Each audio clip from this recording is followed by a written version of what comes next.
अरे भाग्यवान, कहाँ हो?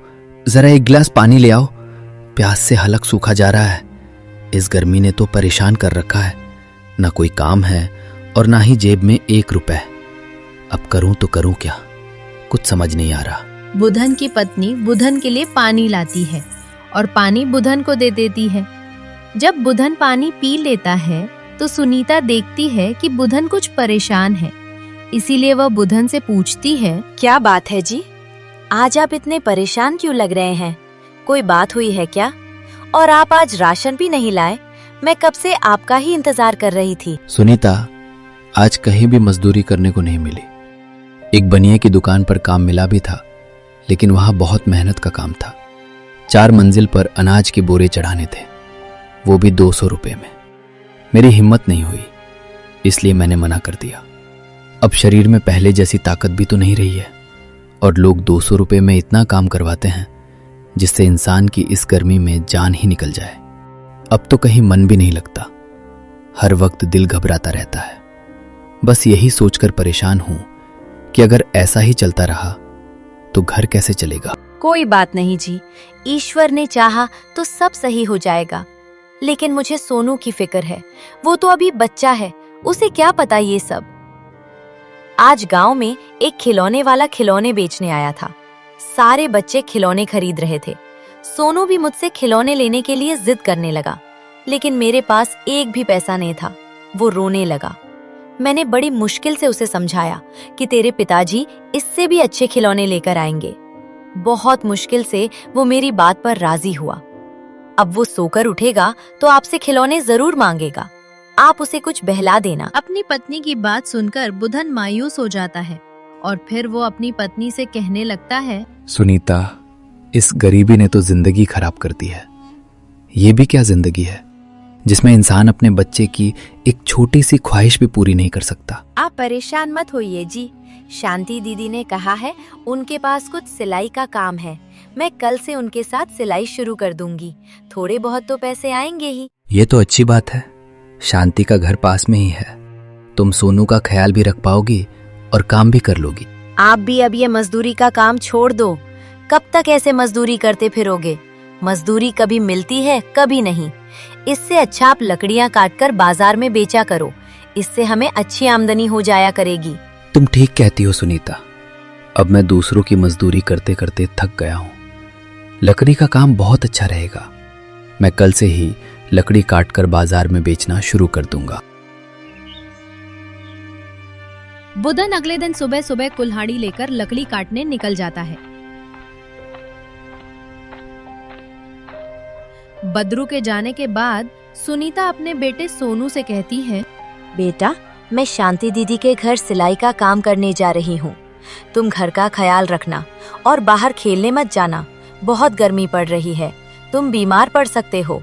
अगर तुम्हें किसी चीज की जरूरत पड़े तो मुझे आकर बता देना। ठीक है माँ, मैं बाहर नहीं जाऊंगा। अपने बेटे सोनू को घर पर छोड़कर सुनीता शांति के घर सिलाई करने चली जाती है। उधर बुधन लकड़ी काटने के लिए जंगल में पहुंच जाता है। जैसे ही वो लकड़ी काटने वाला होता है तो उसकी नजर एक जख्मी बंदर पर पड़ती है। वो बहुत ज्यादा जख्मी होता है, उसके पेट से खून बह रहा होता है। बुधन जल्दी से उस बंदर के पास जाता है। अरे, इस मासूम बंदर का तो बहुत खून बह रहा है और ये तो बेहोश है। मुझे जल्दी ही कुछ करना होगा, वरना इसकी मृत्यु हो जाएगी। बुधन जल्दी से उस बंदर को अपने घर ले जाता है।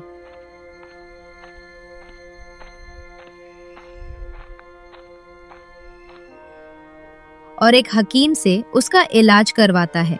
बुधन भाई, मैंने इसका खून रोक दिया है, लेकिन इसकी हालत बहुत नाजुक है। तुम्हें इसका बहुत ख्याल रखना होगा। ठीक है हकीम जी, मैं उसका ख्याल रखूंगा। आपके कितने पैसे हो गए हकीम जी? अरे बुधन, तुम जैसे भले आदमी से क्या पैसे लेने? तुम एक बंदर की जान बचा रहे हो। ऐसा काम कोई नेक दिल इंसान ही करता है, वरना आज के जमाने में दुनिया को सिर्फ अपने से मतलब होता है। लेकिन अब मैं इतनी दूर से आया हूं, तो बस तुम 50 रुपए दे दो। बुधन के पास केवल 50 ही रुपए थे, जिनको वो हकीम को दे देता है। पैसे लेकर हकीम चला जाता है। उसके जाने के बाद सुनीता बुधन से कहती है, आप इस बंदर को उठाकर अपने घर क्यों ले आए? आपके पास केवल 50 रुपए ही रुपए थे, वो भी आपने हकीम को दे दिए। क्या आपको अपने बीवी बच्चों से ज्यादा बंदर प्यारे हैं? अब तो घर में एक भी पैसा नहीं है जिससे कुछ पक सके। अब तो हमें भूखा ही रहना पड़ेगा। सुनीता, ये बंदर बहुत जख्मी था। अगर मैं इसे अपने घर नहीं लाता तो ये जीवित नहीं रहता। मैंने एक अच्छा काम किया। विश्वास रखो, हमारे साथ भी अच्छा ही होगा। पता नहीं कब अच्छा होगा। जब से इस घर में आई हूँ तब से तंगी ही देख रही हूँ, कभी सुख नहीं देखा। न जाने वो कौन सा दिन आएगा जब सुख चैन से अपना जीवन गुजारेंगे। दोनों आपस में बात कर ही रहे थे कि तभी शांति कुछ खाना लेकर बुधन के घर आती है। सुनीता, मैं ये खाना लाई हूँ तुम्हारे लिए। आज खाना कुछ ज्यादा ही बन गया था और मेरे पति भी आज खाना बाहर से ही खाकर आए थे। सोचा खराब होने से अच्छा है कि तुम्हें ही दे आऊं। आपने बहुत अच्छा किया दीदी, जो आप खाना ले आई। आज तो घर में कुछ भी खाने को नहीं था। अगर आप खाना लेकर नहीं आती तो आज हमें भूखे रहकर ही रात गुजारनी पड़ती। अरे पागल, ऐसा नहीं कहते। भूखा क्यों सोना पड़ता तुझे? ऊपर वाले के होते हुए कोई भूखा नहीं सो सकता। चल, अब मैं जा रही हूँ, खाना खा लेना। इतना कहकर शांति अपने घर चली जाती है। फिर दोनों पति पत्नी खाना खाने के लिए बैठते ही हैं कि उतने में एक बूढ़ा उनके घर आता है। कोई है जो मेरी मदद कर सके? मैं बहुत भूखा हूँ, कल से कुछ नहीं खाया और ऊपर से इस गर्मी ने जान निकाल रखी है। बूढ़े आदमी की बात सुनकर बुधन और उसकी पत्नी घर से बाहर आती है और उन्हें देखकर बूढ़ा आदमी रोते हुए कहता है, कृपया मेरी मदद करो, मैं बहुत भूखा हूँ। मैंने बहुत लोगों से मदद मांगी लेकिन किसी ने भी इस गर्मी में मेरी सहायता नहीं की। कृपया करके मुझे कुछ खाने को दे दो, वरना मैं जीवित नहीं रहूंगा। भूख से शरीर कांप रहा है, आंखों के आगे अंधेरा छा रहा है। अगर तुम मुझ बूढ़े को कुछ खाने को दे दोगे तो ऊपर वाला तुम्हारा भला करेगा। बाबा, अब घबराओ नहीं, मैं आपको खाना खिलाऊंगा। चलो अंदर चलो। बूढ़े आदमी को लेकर बुधन घर के अंदर चला जाता है और फिर उसे खाना खिलाता है। खाना खाने के बाद बूढ़ा बुधन और उसकी पत्नी को बहुत दुआ देता है। तभी उसकी नजर बेहोश बंदर पर पड़ती है। बेटा, ये बंदर क्यों लेटा है? इसे कोई परेशानी है क्या? बाबा, ये बंदर मुझे जंगल में जख्मी हालत में मिला था। मैं इसे अपने घर ले आया। मैंने इसको हकीम को दिखा दिया है, कुछ दिन में ठीक हो जाएगा। बेटा, तुम भले और ईमानदार इंसान हो। मैं तुम्हारे इस काम से बहुत खुश हुआ। इतना कहकर उस बूढ़े आदमी ने कुछ पढ़ा जिससे बंदर होश में आ गया। ये देखकर बुधन बहुत हैरान हुआ। बुधन को देखकर बूढ़ा आदमी बोला, बेटा, इसमें हैरान होने की कोई बात नहीं है। अब ये बिल्कुल ठीक हो गया। अब मुझे जाने की इजाजत दो। ठीक है बाबा। बुधन से इजाजत लेकर बूढ़ा आदमी चला जाता है। फिर बंदर बुधन से कहता है, क्या तुम मुझे जंगल से लेकर आए थे? मैं तो बहुत जख्मी हो गया था। बंदर को इंसानी आवाज में बोलता देख बुधन हैरान हो जाता है। फिर वह बंदर से कहता है, बंदर भाई, मैं ही तुम्हें जंगल से लेकर आया था, लेकिन तुम जख्मी कैसे हुए? मुझे आज थोड़ी मस्ती करने की सूझी, इसीलिए मैं एक पेड़ से दूसरे पेड़ पर छलांग लगाने लगा। लेकिन अचानक मेरा पैर फिसल गया और मैं पेड़ से सीधा जमीन पर आकर गिरा, जिससे मैं जख्मी हो गया और उसके बाद बेहोश हो गया। लेकिन तुमने मेरी जान बचाई, इसके लिए मैं तुम्हारा बहुत आभारी हूँ। अब तुम बिल्कुल ठीक हो गए हो। अब तुम अपने परिवार के पास जा सकते हो। वो तुम्हारे परिवार वाले तुम्हारा इंतजार कर रहे होंगे। बुधन भैया, मेरा कोई परिवार नहीं है और ना ही मैं ये जानता हूँ कि मेरे माता पिता कौन हैं। मैं चाहता हूँ कि मैं तुम्हारे साथ तुम्हारे इस घर में रहूं। बंदर की बात सुनकर बुधन गहरी सोच में डूब गया और फिर बंदर बुधन से बोलता है, क्या हुआ बुधन भैया? तुम किस सोच में खो गए? घबराओ नहीं, मैं बिल्कुल भी शैतानी नहीं करूंगा। मैं तो तुम्हारे काम में तुम्हारी मदद करूंगा। बंदर की बात सुनकर सुनीता के दिमाग में कुछ चलने लगा। वो जल्दी से बंदर से बोली, तुम इस घर में हमारे साथ रह सकते हो, हमें कोई आपत्ति नहीं।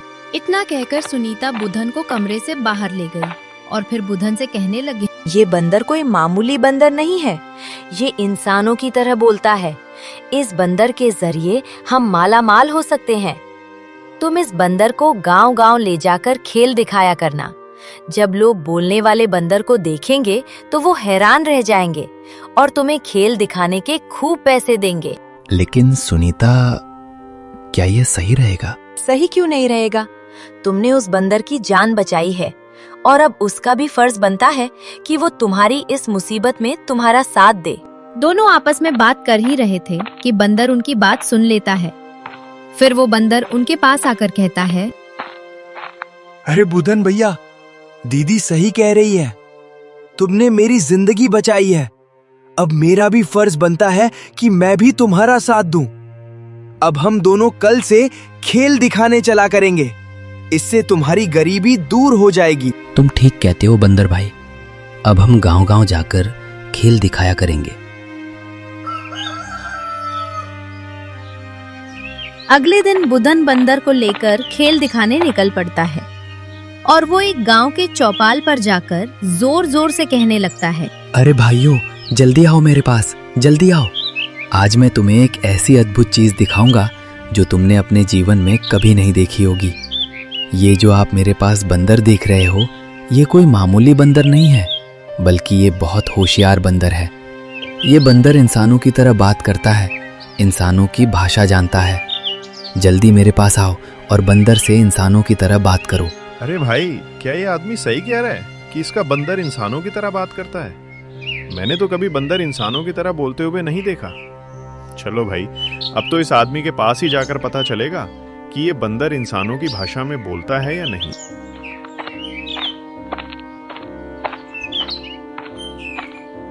देखते ही देखते बुधन के पास काफी भीड़ जमा हो जाती है। बंदर सभी से इंसानी भाषा में बात करता है। ये देख भीड़ में खड़े सभी लोग बहुत खुश होते हैं और बुधन को इनाम में खूब पैसे देते हैं। खेल दिखाने के बाद बुधन अपने घर चला जाता है। उसकी पत्नी दरवाजे पर खड़ी होकर उसी का इंतजार कर रही थी। मैं आप ही का इंतजार कर रही थी। अरे सुनीता, आज तो कमाल ही हो गया, खूब पैसे कमा कर लाया हूँ। अगर रोज ऐसे ही पैसे कमाता रहा तो कुछ ही दिनों में हम खूब माला माल हो जाएंगे। आखिरकार ऊपर वाले ने हमारी सुन ली। अब हमारे मुसीबत भरे दिन गुजर जाएंगे। चलो अब जल्दी अंदर चलो, मैंने खाना तैयार कर दिया है तुम लोगों के लिए। सभी मिलकर खाना खाते हैं। अब बुधन रोज बंदर का खेल दिखाने जाने लगा।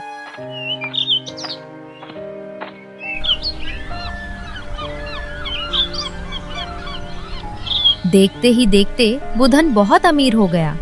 उसने एक आलीशान घर बनाया। उसकी मालदारी और आलीशान घर देखकर कुछ लोग उससे बहुत जलते थे।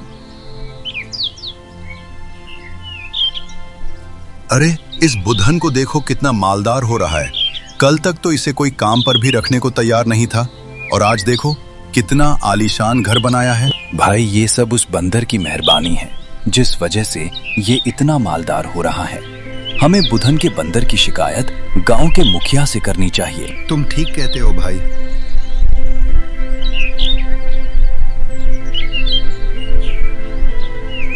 दोनों गांव के मुखिया के पास पहुंच जाते हैं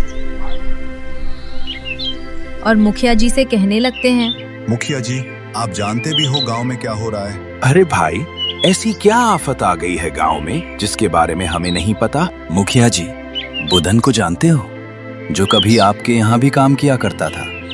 आज वो बहुत मालदार हो गया है। इतना आलीशान मकान बनाया है कि जो भी देखता है देखता रह जाता है। अब वो तुमसे भी ज्यादा अमीर हो गया है। वो बुधन जो इधर उधर मजदूरी करता फिरता था, आज वो इतना अमीर कैसे हो गया? मुखिया जी, बुधन के हाथ एक बंदर लग गया है। पता नहीं वो उसे कहां से लाया है। वो बंदर इंसानों की तरह बात करता है।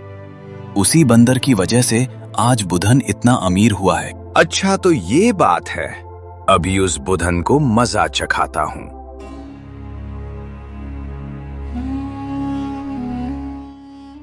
मुखिया अपने आदमियों को लेकर बुधन के घर पहुंच जाता है और बुधन से कहता है, अरे ओ बुधन, कहाँ है तेरा वो बंदर जो इंसानों की तरह बात करता है? जरा उसे बुला तो सही। मुखिया जी, आप यहाँ? अरे आइए आइए, अंदर आइए, चाय पानी कुछ तो लीजिए। अरे मैं यहाँ तेरी चाय या पानी पीने नहीं आया हूँ, बल्कि तेरे बंदर को देखने आया हूँ। अरे जल्दी बुलाओ उसे, कहाँ है वो? मुखिया बुधन से बात कर ही रहा होता है कि उतने में बंदर आ जाता है। क्या हुआ बुधन भैया, ये लोग यहाँ क्यों आए हैं? अरे बेवकूफ बंदर, हम तुझे ही पकड़ने आए हैं। चलो रे, इस बंदर को उठाओ और चलो लेकर। मुखिया के कहने पर उसके आदमी बंदर को पकड़ लेते हैं और बुधन कहने लगता है, मुखिया जी, मैंने आपका क्या बिगाड़ा है जो आप मेरे साथी को अपने साथ ले जा रहे हो? साथी? अरे वाह, देखो रे, ये कम अकल इस बंदर को अपना साथी बता रहा है। ये इसका साथी नहीं बल्कि एक जानवर है। मुखिया जी, वो जानवर नहीं बल्कि इंसानों की तरह समझदार है। ये बुधन पागल हो गया है। अरे जल्दी इस बंदर को उठाओ और यहाँ से चलो। बुधन ने मुखिया की बहुत मिन्नत खुशामद की, लेकिन मुखिया ने उसकी एक न सुनी और उसके साथ ही बंदर को उठाकर ले गए। बेचारा बदरू रोता रह गया। मुखिया के सामने उसकी एक न चली। बुधन रो ही रहा था कि उतने में उसकी पत्नी सुनीता आ जाती है। क्या हुआ जी, आप इस तरह रो क्यों रहे हैं? सुनीता, गांव का मुखिया हमारे बंदर को जबरदस्ती छीन कर ले गया।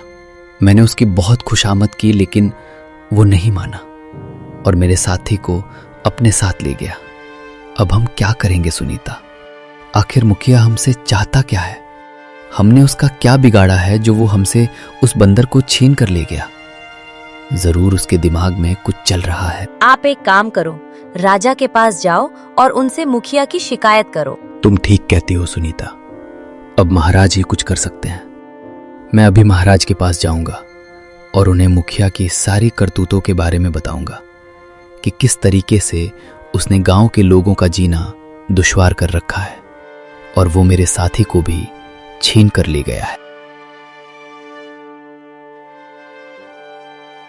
बुधन राजमहल की ओर निकल पड़ता है। काफी चलने के बाद वो राजमहल पहुंच जाता है और राजा से कहता है, महाराज, मेरी मदद कीजिए। हमारे गांव के मुखिया ने गांव वालों का जीना दुश्वार कर रखा है। वो पूरे गांव में अपनी मनमानी करता फिरता है। वो मुझसे मेरा साथी बंदर भी जबरदस्ती छीन कर ले गया। कृपया मेरी मदद कीजिए महाराज। बंदर साथी? ये बंदर साथी कौन है? क्या ये किसी का नाम है? महाराज, ये किसी का नाम नहीं है, बल्कि वो बंदर है जिसे मुखिया मुझसे छीन कर ले गया है। वो मेरा सबसे प्रिय मित्र है। मुखिया बंदर का क्या करेगा जो तुमसे उस बंदर को जबरदस्ती छीन कर ले गया? उसे कुछ और नहीं मिला तुमसे छीनने के लिए? महाराज, वो कोई आम बंदर नहीं है। वो इंसानों की तरह समझदार है और इंसानों की तरह ही बोलता है। वो मुझे जंगल में मिला था जख्मी हालत में। ये तुम क्या कह रहे हो? इंसानों की तरह बोलने वाला बंदर, वो भी हमारे राज्य में, और हमें पता भी नहीं? मंत्री जी, जल्दी जाओ और मुखिया को उस बंदर के साथ पकड़ के लाओ। राजा के कहने पर मंत्री जी मुखिया के घर जाते हैं। जब मुखिया मंत्री जी को अपने घर में देखता है तो वो घबरा जाता है। मंत्री जी, आप यहाँ? मुझे बुला लिया होता तो मैं खुद दौड़ा चला आता। आपने यहाँ आने की परेशानी क्यों उठाई? मुखिया जी, बात ही कुछ ऐसी है जो मुझे यहाँ आना पड़ा। पर बुधन का बंदर कहाँ है? जी यहीं है, अभी बुलाता हूँ। फिर मुखिया अपने आदमियों से कहता है, अरे मेरा मुंह क्या देख रहे हो? खड़े खड़े जाओ, उस बंदर को लेकर आओ। मुखिया के कहने पर वो आदमी बंदर को ले आता है। फिर मंत्री जी और मुखिया और इस बंदर को राजा के पास ले गए। राजा मुखिया से कहता है, मुखिया जी, तुम्हारे गांव में इंसान की तरह बोलने वाला बंदर रह रहा है और तुमने हमें बताया तक नहीं। आखिर तुमने ऐसा क्यों किया मुखिया जी? महाराज, मैं आपको बताने ही आने वाला था, लेकिन इतने में ही मंत्री जी को आपने मुझे बुलाने के लिए भेज दिया। मुखिया जी, क्या तुम हमें बेवकूफ समझते हो कि तुम हमें बेवकूफ बनाओगे और हम बन जाएंगे? महाराज, ऐसी बात नहीं है। मुखिया के बार बार झूठ बोलने से राजा को बहुत गुस्सा आ जाता है। मुखिया जी, मेरे गुस्से को और ज्यादा मत बढ़ाओ। जो बात है सच सच बता दो, वरना जेल कोठरी में डाल दूंगा, फिर पड़े रहना वहां। राजा की बात सुनकर मुखिया घबरा जाता है और वो राजा को सच सच बताने लगता है। महाराज, ये बुधन बहुत मालदार हो गया। इस बंदर की वजह से ये गांव-गांव जाकर बंदर का खेल दिखाता है। जब लोग बंदर को इंसानों की तरह बोलता हुआ देखते हैं तो वे बुधन को खूब पैसे देते हैं। अब बुधन गांव का सबसे मालदार आदमी हो गया है। वो मुझसे भी ज्यादा धनी हो गया है। मैं नहीं चाहता था कि गांव में मुझसे ज्यादा धनी कोई दूसरा व्यक्ति हो, इसलिए मैं बुधन का बंदर इससे छीन लाया था। अच्छा, तो तुम ये चाहते हो कि गांव हमेशा तुम्हारे कब्जे में रहे और जैसा तुम चाहो वैसा करते फिरो? लेकिन मैं ऐसा होने नहीं दूंगा। तुम्हें आज ही तुम्हारे मुखिया के पद से हटाया जाता है और बुधन को नया मुखिया घोषित किया जाता है। अब चले जाओ यहाँ से और आइंदा ऐसी हरकत मत करना, वरना अंजाम बुरा होगा। राजा की बात सुनकर मुखिया चुपचाप अपने घर लौट जाता है। बुधन राजा के फैसले से बहुत खुश होता है। फिर राजा बुधन से कहता है, बुधन, हमने तुम्हें गांव का मुखिया इसलिए बनाया है क्योंकि तुम भले और ईमानदार आदमी हो। अब तुम अपने घर जा सकते हो और इस बंदर को भी अपने साथ ले जा सकते हो। महाराज, आप बहुत महान हैं। हम बहुत खुशकिस्मत हैं कि हमें आप जैसा राजा मिला। बुधन राजा की बहुत तारीफ करता है और फिर अपने घर चला जाता है। बंदर को देखकर सुनीता भी बहुत खुश होती है। फिर बुधन अपनी पत्नी से कहता है, महाराज ने मुझे गांव का मुखिया बना दिया है। सच में ये तो कमाल ही हो गया। अब वो जालिम मुखिया किसी गरीब को परेशान नहीं करेगा। उसके जुल्म से कितने लोग गांव छोड़कर चले गए हैं। सुनीता, अब हमारा कर्तव्य है कि गांव में कोई भी इंसान किसी भी तरीके से परेशान ना रहे। जब गांव वालों को ये बात पता चलेगी तो वो बहुत खुश होंगे। जब गांव वालों को पता चला कि गांव का मुखिया बुधन बन गया है तो सभी गांव वाले बहुत खुश हुए। उसके बाद पूरे गांव के लोग हंसी खुशी अपना जीवन बिताने लगे। अगर आपको ये कहानी पसंद आई है तो हॉलीडे टून्स को सब्सक्राइब जरूर करें ताकि हमें मोटिवेशन मिले ऐसे कहानी बनाने की। धन्यवाद।